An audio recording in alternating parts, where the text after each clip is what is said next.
Coming today in Eagle Eyes on Tech, Plex is taking away their best selling point. Tesla has to recall all their Cybertrucks yet again. We'll get into all the details as to why that is. Apple has to take drastic action to save Siri, and Nvidia has successfully once again wasted everyone's time. All that and more coming today on Eagle Eyes on Tech.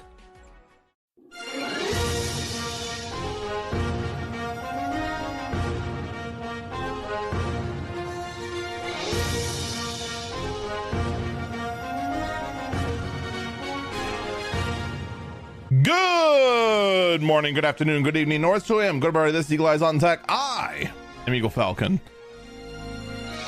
What a week. Just what a week. There has been a lot that's been going on, especially in the world of all things Tesla and Nvidia. Man, I can't really talk about it a whole lot right now because it only broke today, but I do want to mention it a little bit. YouTuber Der Bauer covered a German interview where Nvidia tries to do damage control over all the things that they had during their GPU launch. And holy smokes, the Nvidia trying to gaslight their own customers into thinking everything is fine is going full bore. It is actually impressive. I'm not gonna lie. I have never seen Nvidia go to these lengths to just convince people like, oh, no. There's more GPUs out there than normal. Oh, no, the reason you can't get any is because people are pre-ordering them. You can't. Oh, there's nothing wrong with the connectors. They're just as good as they were last year. They burned up last year too. Well, you see, it's not the Nvidia connectors that are the problem. It's the people making these defective cables. No, it's Nvidia's problem because there's no load sensing or load bearing anything at all, because Nvidia just went ahead and used 2 steel plates to connect 24 pins. Yeah, by the way, you didn't know that on the inside of the cards. All the designs for this 12-pin connector, it's 2 plates that go to the different pins. It's not 12 separate pins. That's the main issue. Any sort of load sensing or load distributing does not occur because they went ahead and used the laziest method possible for this sort of thing. And it's all because they wanted to go ahead and get a small PCB. By the way, that also means that the professional board they're going to be putting out is going to have the exact same problem because there's literally not enough space on the board to fix the problem. Oh yes, please, Nvidia.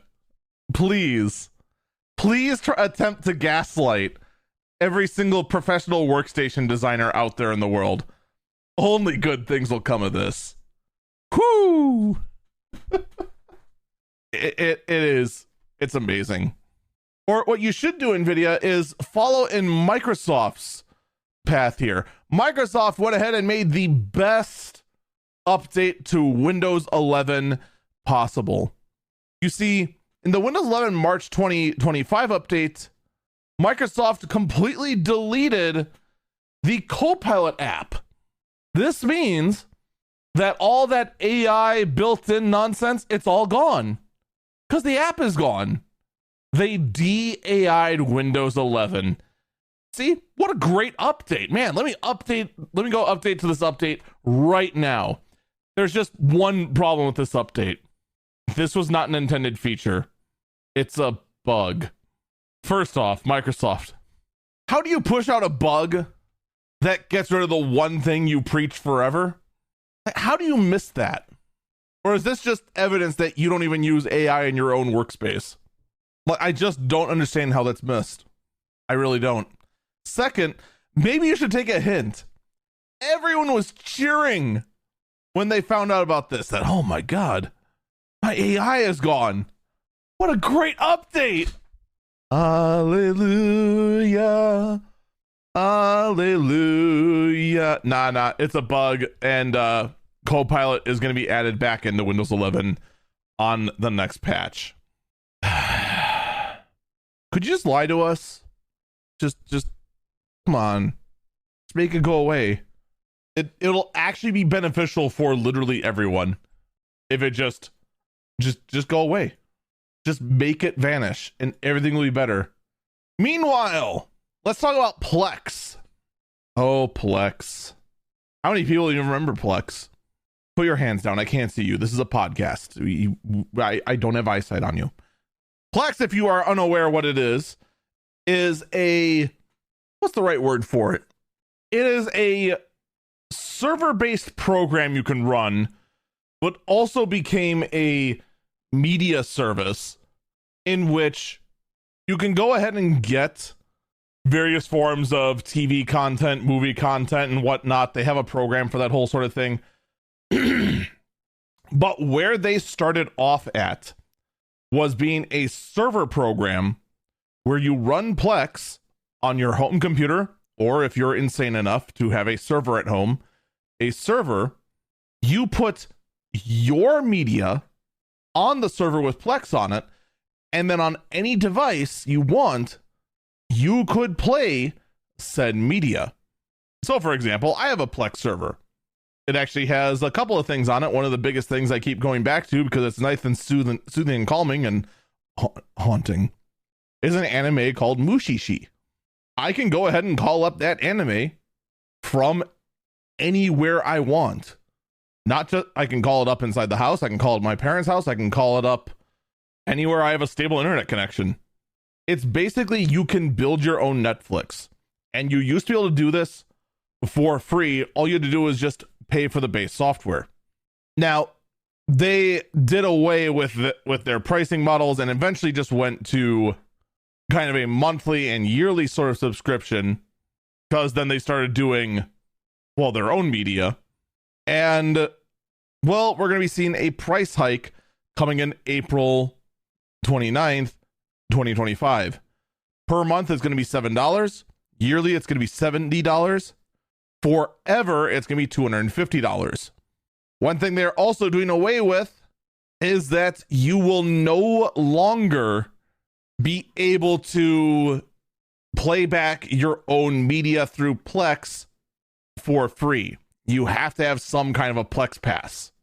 So a lot of people who went ahead and just bought the software very early on before Plex Pass was introduced is now facing the fact they may have to buy this program twice.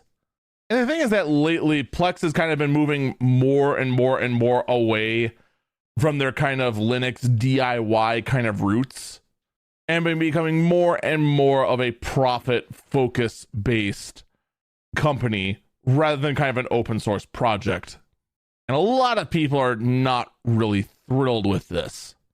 And I'm not going to lie, I don't know what to think of any of this at this time. There has been a lot of questionable stuff that Plex has been talking about for a while, but at the same time, they are still offering the lifetime license. But the fact they're not grandfathering older people in is kind of a problem. Now, someone in the chat said exactly what I just said, was to just, you know, they should probably just grandfather everyone with a license to the lifetime pass. And I would agree. I would 100% agree. You know what I'm also willing to bet? I'm willing to bet that after all of the restructuring Plex has done, they have no way to do it anymore. I don't know this for certain. You know, if they're able to do that, by all means, do it. Because it ain't worth it. It ain't worth risking a class action. So, yeah, I mean, I'm still going to end up using Plex. Admittedly, I bought a lifetime Plex pass long ago because I got in late. So I mean, I admit that this whole change affects me not at all. But I know for many others that do use Plex, this affects them kind of poorly. And anyone that's pondering even getting into this kind of thing because they're sick of finding out, oh, hey, by the way, that favorite thing you like to watch from time to time on Netflix or Hulu or whatever is going away. Well, Plex is a good answer to going ahead, getting a DVD or getting the media, however, having it on local storage, and thus getting your ownership back, rather than living in a world where corporations say you will own nothing and you will be happy. That was one of the big benefits of Plex. So all we can do, wait and see how this all goes down.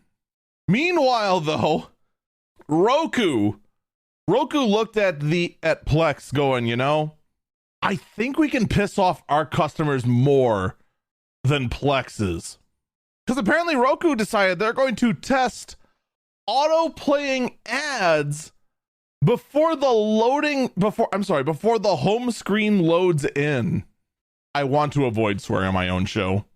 I really don't want to swear on my own show, but man, remember when Roku was just like the easy way to just turn a TV into a smart TV? It was just the easy mode of that sort of thing. Like Roku is just going out of their way more and more to just make it so that, nah, you hate us. You want to hate us. It's infuriating. Someone in chat said Roku is the Bob's used movie carpet of TVs. Man, it is hard to argue with that.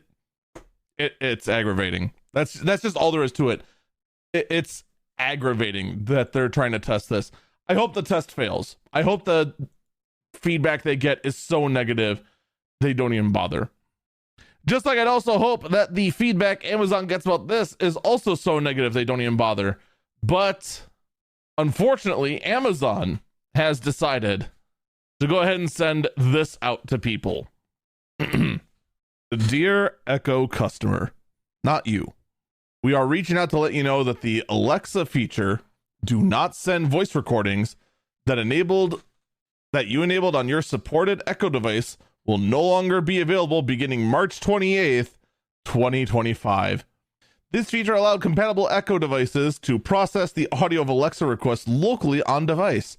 As we continue to expand Alexa's capabilities with generative AI features that rely on processing power of Amazon Secure Cloud, we decided to no longer support this feature. You know what?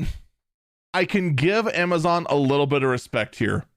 At least they are not trying to stealthily flip you off like Nvidia is. They're just being blatant. They're just openly flipping you off. You don't own your smart speaker. We own your smart speaker.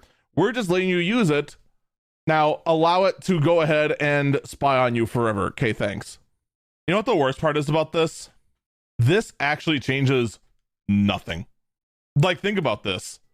The people who didn't really care about these sort of things already never turned on the feature at all. So their Echo device was spying on them the entire time anyway. And the people who are hyper paranoid about this already never bothered turning on the setting anyway. They just never got a smart speaker. And so, what are you going to do? It's disappointing, but at the same time, we kind of expect it. We kind of do. Kind of like we kind of expect that the Tesla Cybertruck was going to be involved in yet another recall, or YAR for short. See, the latest Cybertruck YAR involves pieces of its body. So let me explain. Okay. The Cybertruck has a very interesting construction, despite the fact that it looks like the buggy from Final Fantasy VII for the PS1. It is built significantly inconsistently. The doors in the side panel are made of cold rolled steel and are very, very thick. However, the A-frame is not. The A-frame of the entire Cybertruck just has a metal strip that is glued on. And you can see this in various YouTube videos. The one I recommend the most is Whistling Diesel, just because it's stupid. That's really my only recommendation. And the fact they really do show like the drastic difference between these two pieces, because they go ahead and try to attach explosives to the door, which barely puts a good dent in it. And then they rip off the top sheet metal of the A-pillar with their bare hands. It also turns out the very front of the Cybertruck is also a thin piece of sheet metal glued on. They are now involved in a forced recall because these pieces of sheet metal can in fact fly off at high speeds and cause, we're just going to call it problems. It's going to cause problems. And I just gotta ask, what were they thinking? Now, actually, before I even got into any of this, I should state my biases towards Tesla, because now Tesla is a political figure. I am personally very indifferent to Tesla. I don't like the way Tesla manages their own company. I don't like the fact they continue to refuse to have a PR department or any kind of a type of customer support at all. Their tech support department barely exists, and they are so controlling with what you can do with your own car that it is infuriating. I do like the design of their S and X models. I think they are very good. I do not like their 3 and Y models, mostly because they lack a gauge cluster. And anything that had that yoke or the capacitive buttons, or the more they trended away from being a standard car and try to do things like, oh, we're going to put your blinkers on a capacitive button that's flush with the steering wheel. That is awful. That is actually awful. Someone in chat asked, what about the Semi? I don't like the Tesla Semi. I don't like the Tesla Semi because they are intentionally trying to obfuscate the weight of the Semi. And the commercial trucking world, weight is key. What is the point of all the fuel savings if the actual tractor portion of the tractor trailer is over half the total legal weight you can have? That's just a no-go. The fact that the thing's as big as a full sleeper cab, but only has the space for a day cab and no co-pilot, that's kind of an issue. And quite frankly, after looking at their durability with the Cybertruck, I have a lot of doubts about the durability of the semi-truck as well. I'm a bit skeptical of it. But my big gripe about the Tesla Semi is the fact they do not list the GVRW. The Cybertruck, though, I didn't like the initial shape of it. I still don't like the initial shape of it. I don't like the fact that a vehicle this big has some of the tiniest mirrors I've ever seen. I hate the rear visibility of the Cybertruck. I hate the fact that they just decide that you don't need side access to your own bed.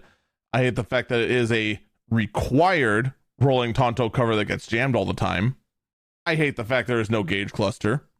And just all in all, it's a worse version of trucks that already exist. It just is. And I mean, you have bulletproof doors, but you can hand rip off the sheet metal on the A-pillar. I think that in itself says everything you need to know about the durability of the Cybertruck. And then, of course, we've got the other thing Tesla's in the news for. The absolute colossal amount of vandalisms that are going on against Tesla owners. Now, like I said, I'm not Tesla's biggest fan.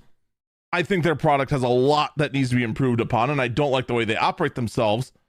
But I think the burning down of Cybertrucks, other Tesla cars, and absolutely ruining vehicles with swastikas because you have a political opinion about the owner of Tesla and nothing against the actual person that owns the truck or car, I'm sorry, you're a terrorist at this point. And then on top of that, we now have a website that doxes a large majority of Tesla owners. Like, this is gross. I am no fan of Tesla. All right. I am no fan of Elon Musk. But holy smokes, the people doing this sort of stuff, this needs to be stopped. This is not okay. But of course, you got to wonder, how is this being covered? You got proof of a website here that's being used to dox and hunt down various Tesla owners. What does everyone else have to say about it? No evidence of coordinated vandalism. No evidence of coordinated vandalism. None. Nope. No siree. Nope. And you wonder what's wrong in the world. Look, like I said, I try to keep my politics out of this. I try to keep all politics out of this podcast. We're here to talk about tech. You can't be doing this. This is This is not how anything's done. I don't care what side of the aisle you're on. This is not okay. And this needs to stop immediately. And people that are doing this need to be arrested and face repercussions. That's just all there is to it. We're going to take a break here. When we come back, we're going to talk about Apple and the fears of what's going to happen with Siri and the fears of a no port iPhone. Don't go anywhere. We will be back.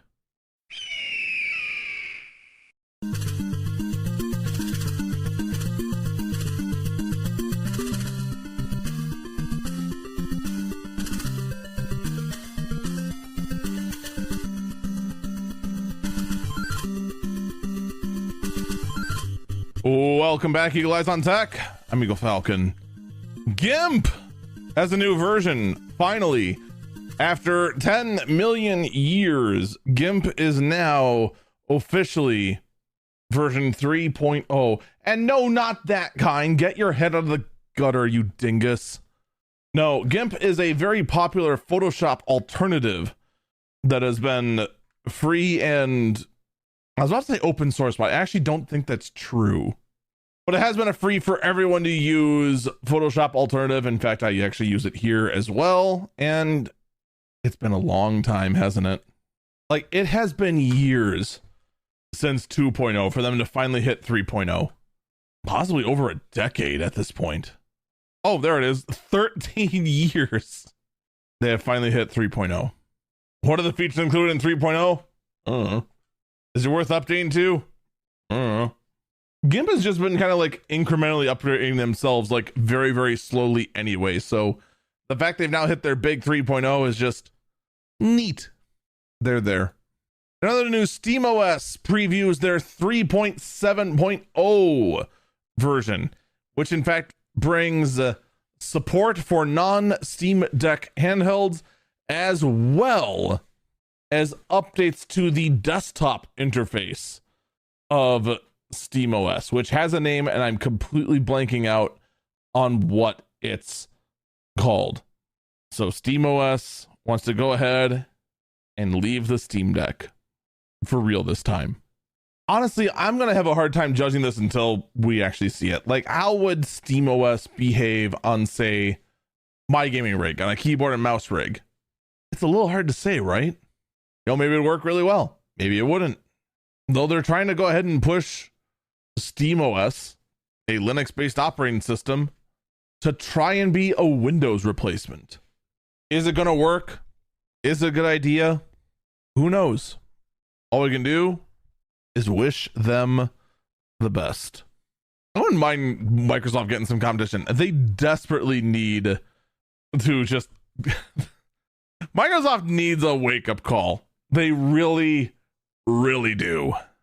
Like, it is just embarrassing, the state that Microsoft's in. Meanwhile, Qualcomm announces the new Snapdragon G series that is supposed to be able to compete with the AMD mobile gaming handheld chips. I don't know how it's going to work for them, to be honest. Like, let's be real for a second, okay? ARM's problem is not performance. ARM's problem is emulation and compatibility. Let's say I go ahead and throw a Snapdragon G3, one of these new handheld gaming chips, into a Steam Deck competitor, right? What's it going to play? Seriously, what is it going to play? Yeah, it's just going to be mobile games. That's it. That's all you can get it to play. It's that ARM compatibility. With the Steam Deck, you have x86 compatibility and you're much better off. But, you know, when you're on ARM, you got to now rely on emulation. You're going to take a performance hit. And ARM emulation has not been that great lately, especially for gaming. So we'll have to wait and see what this does, but my first instinct is, I'm sorry, I don't think it's going to go very well for Snapdragon here. Last week, though, we talked about Apple and the fact that, well, Siri's not getting Apple Intelligence. After advertising it and saying it's coming, Apple has delayed it indefinitely. Now, a lawsuit has been filed against Apple for false advertising. This has been filed in the U.S. District Court of San Jose. It is a class action lawsuit for an unspecified financial damages on behalf of those who purchased Apple Intelligence capable iPhones and other devices, despite the fact that, well, the Apple device is not capable of Apple Intelligence because it's not available yet. We have been wondering for a while. All right, we have wondered this for way too long. At what point are these tech companies trying to sell on something that's not ready yet gonna finally backfire on them? Lo and behold, it finally does. And I'm not gonna lie, I would have thought it would have been Google first.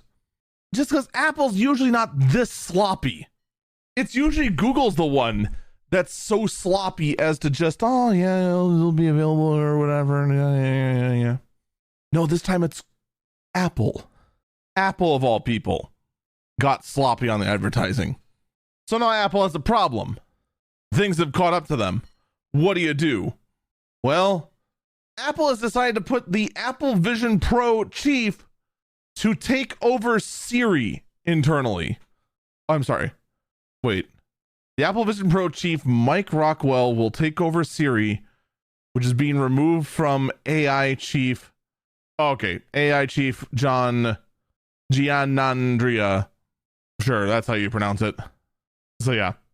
Long story short, Apple is making a major shakeup. They are bringing the guy over from the Vision Pro over to Siri to go ahead and get this working now. So why? Well, here's the main reason why. The Vision Pro did do everything they said it was going to do. It's just that the Vision Pro cost $4,000 and thus nobody wanted to buy it because it was $4,000. It wasn't quite $4,000. You get what I'm saying though. So go ahead and get the guy who's actually done things, actually accomplished things within Apple in recent history, and get him to go ahead and say, hey, this thing, work now. Important statement to make right there. So here's hoping Apple can go ahead and get that all working for them. And there's a lot more troubles over at Apple as well. People are realizing that the iPhone sales are slowing, mostly because the iPhone is not a whole lot to innovate on. You want my hot take on this? The smartphone market as a whole has not innovated a whole lot lately. Seriously, name the last innovation that actually improved smartphones that smartphones have had. Go on, I'll wait. What's the last one? You don't know it, do you? No. The AI button is not innovation that improved the phone. Nope. Try again. No. Generative AI and the AI button did not improve the smartphone. Legit, the last bit of actual innovation that came to the smartphones is either going to be millimeter wave support on 5G, because someone in chat mentioned that, or optical zoom in the form of the periscope lens. Other than that, there have not been any major breakthroughs in the last 5 years of smartphone making. Probably longer than that. That's just where we're at right now. And it's disappointing to say the least. So of course, because of this, Apple is also suffering because the iPhone has innovated even less. But it's okay, because in 2026, Apple's going to release a folding phone and everything will be fixed forever. Yep, that's their plan. Folding phone for Apple. We'll see what it does. We'll see what a folding phone for Apple does. How expensive is it going to be? I think that is an interesting bet. How expensive is the Apple foldable going to be? I think it's probably going to start $2,000. Because for whatever reason, despite the fact that Apple has the biggest reputation of being the most expensive smartphones out there, they have been respectable compared to high-end Android phones. It has been very, very competitive in that regard. So I think it's going to match it pretty much point for point. But we'll have to wait and see. We can look forward to eventually the foldable phone from Apple coming in 2 years. Meanwhile, though, what's one of the predictions I keep saying? I keep saying for the longest time until USB-C came around that when Apple implemented USB-C, it would be the Pro phones that would keep the port and the non-Pro phones would just lose it. And they just say, you know what, on a normal phone, you can use wireless charging. People are like, no. They'd never do that. The EU confirmed that, yes, Apple can make a portless phone without USB-C and have it only be wirelessly connected. It's coming. It's coming, I'm telling you. The no port phone. What's going to be better is that the no port phone is also got a capacitive button, so there's going to be no button phone either. Just imagine. Just imagine. No ports, no buttons, just a thin slab of aluminum and glass. It'll be amazing. It'll be perfection of some kind. But that is what we're looking at from that's what we're gonna get. That's what we're gonna get from Apple. The no port phone. Meanwhile, China believes they have and this is the phrasing I love, specifically, they have an electric vehicle that charges as fast as you can fill a gasoline car. BS. The new BYD allegedly is able to charge up to 80%. BS. It'll be able to charge up to a 400 kilometers range. BS. In just under, do they actually give the timer? Or are they just going to say as fast as you can fill gas? Okay, that's what I thought. Yeah, the article here is just saying it's going to go ahead and fill up. It's going to charge very, very quickly. Oh, I'm sorry. It says 1 megawatt flash chargers can provide 400 kilometers of power in 5 minutes. 5 minutes to give enough power to go 250 miles. How dangerous is this charger? Better question. How many cables is this charger? Like, am I gonna have to hook up like 6 cables up to this thing to go ahead and charge 6 cells at a time? It just, what is the battery degradation gonna look like on this? Like, I don't believe them. I have no reason to believe this random company. Granted, it is gonna be built just for China. Someone in chat said, good news, it's disposable. Oh no. That's not good at all. Man, we already have a car problem here in the US with people just taking cars and then driving them like they're disposable. We don't need actual disposable cars. Oh god, that is awful. That is an awful thought. I hate this thought. We're going to move on from this thought. We're going to go on to something more intelligent. Actually, I lied. It's something less intelligent. Nvidia has finished off their GTC event where they went on stage and talked about how gamers don't matter, professionals don't matter. In fact, their only love is the data center, and only big data centers. If you are not Dell, Amazon, Google, or any of the big boys that go ahead and shell out big bucks to go ahead and build custom data centers out of their chips, you're basically dead to Nvidia, is basically how this whole thing went. Like, it is kind of crazy to see Nvidia just go so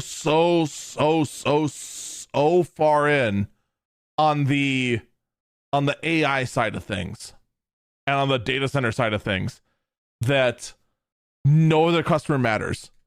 If you're a small startup business, whatever, go buy the card that may or may not catch fire because we refuse to go ahead and fix the problem with our cards. What's that? You're a gamer and you've been there from the get-go and you supported us when we were suffering against ATI. Screw you. You don't matter. In fact, everything's been better for you. You just don't realize it yet. I still can't get over the fact they had the balls to go ahead and say stock is good for gaming GPUs. It's just that people are pre-ordering them. Pre-ordering from where? Ain't no one doing pre-orders for these. Everyone gave up on doing pre-orders of these because you're not shipping any out. Stop lying to people.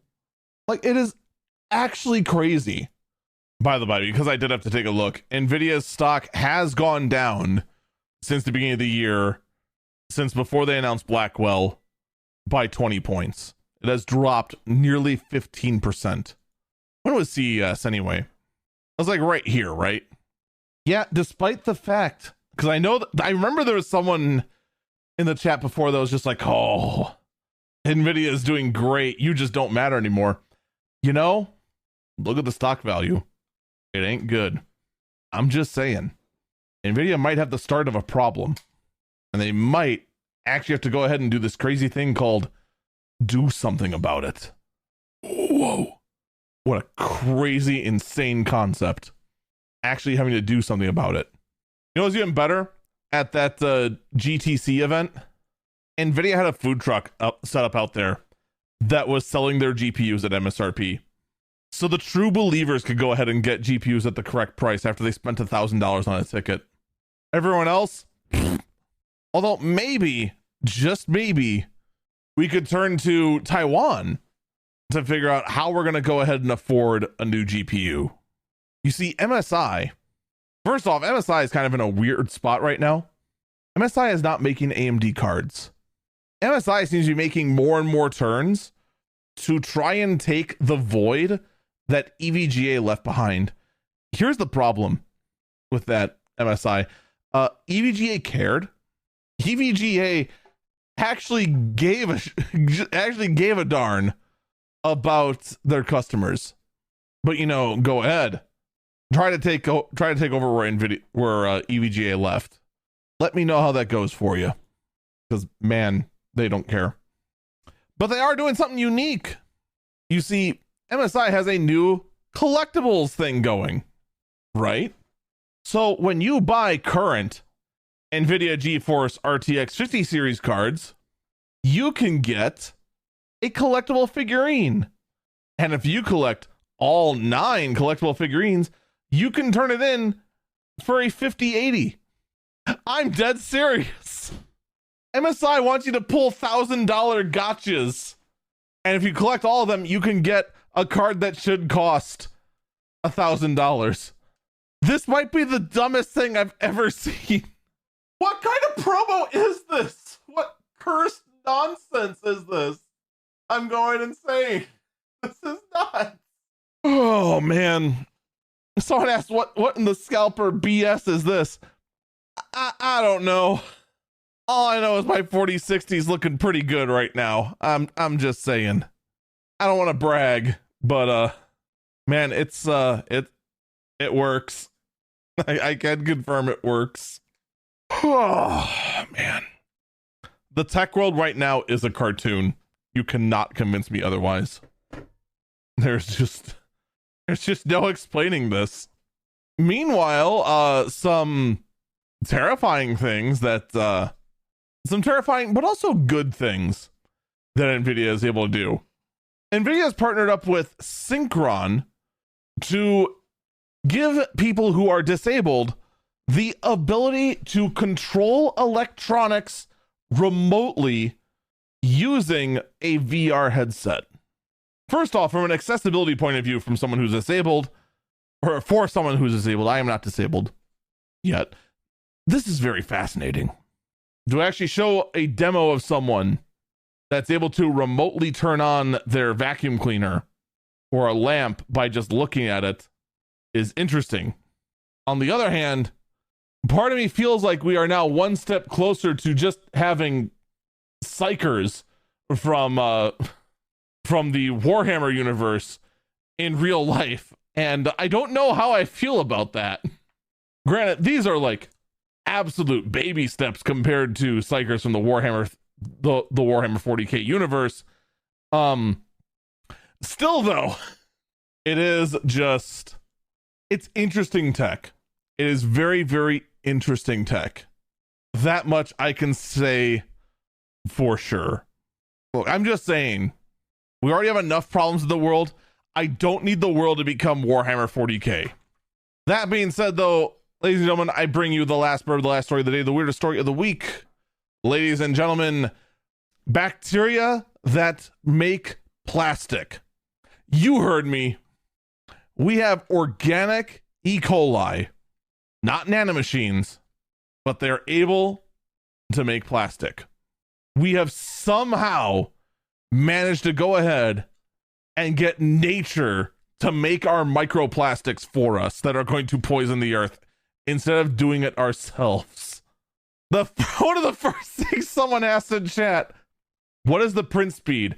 And can these E. coli run Doom? You know what? That would be the next clear evolutionary question. Can the bacteria play Doom?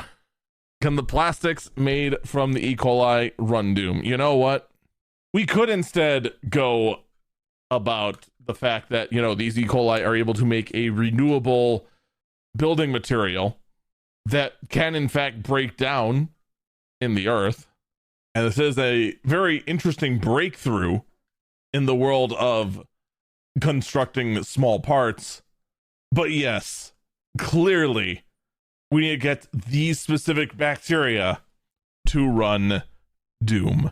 Folks, that is going to do it for this episode of Eagle Eyes on Tech. Thank you so much for listening, and I do encourage you to check out my other works, youtube.com/EagleFalcon and twitch.tv/EagleFalcon. Take care, and hopefully we'll see you next time. Bye-bye.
Although the whole print speed thing has me thinking, you know, if you can get the E. coli, enough of them, to go ahead and make a relatively quick producing plastic filament, can I make a 3D printer that just runs on sugar? And all I gotta do is feed my E. coli? This raises a lot of interesting questions. I don't think I'm ready for the answer to these yet.